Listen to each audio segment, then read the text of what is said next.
And I really wanted to talk to you about the sort of, let's just say, the thinking that really went into imagining these two historical figures.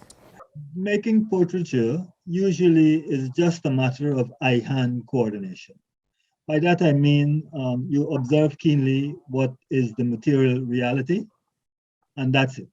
Out of that will come everything, because everything is in the visual. Everything about an individual is in the visual.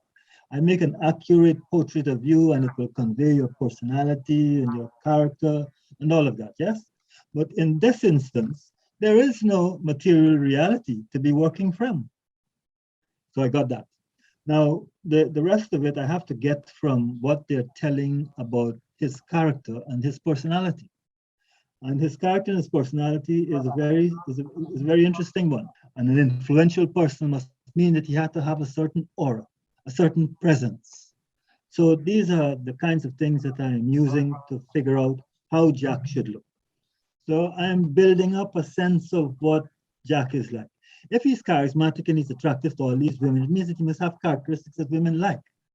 Women like powerful men. So I thought that he had to have a strong moral character. You know, he had to have an ennobling kind of appearance. So he had a fulsome forehead, and he had nicely chiseled jaws and a prominent chin. So I thought that his eyes had to be penetrating, but they had to be show a sensitivity also. So these are the ways in which it's all kind of a reverse engineering. Yes, ordinarily portraiture, you are looking at the object and you're accurately uh, um, uh, rendering it. In this case, I am deducing from facts. So it's a kind of a reverse engineering. I don't know. My impression of young Black women is that at that stage in their life, they are what we call lissom. Lissom means what in Barbados they call broomstick. They're like this. Huh? All that behind and in front is not there when they're young women. So she was immediately, she had to have a kind of a wiry, gawky kind of look. Yes? So she has a long, thin neck and her shoulders are narrow, but her eyes are baleful and big and her hair shows the warriors that she is in command of. Yeah? When she stood outside of the overseer's house on that dark, cold morning with her warrior men behind her silent, she's in absolute control. She's standing there with her gun, waiting for him to open the door. And when he does, she orders his arrest. She intends really to execute him.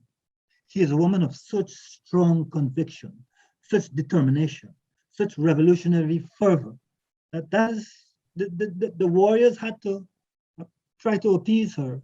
How does this sort of, the artwork that you did, how does it sort of speak to the type of artist you are? History is a very important thing to me as an artist.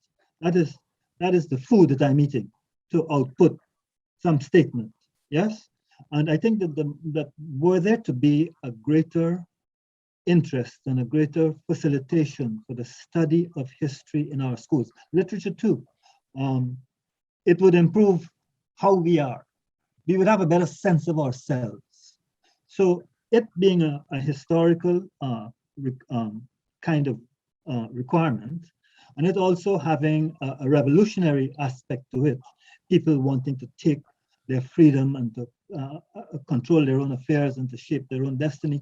But those things are central to how I operate as an artist.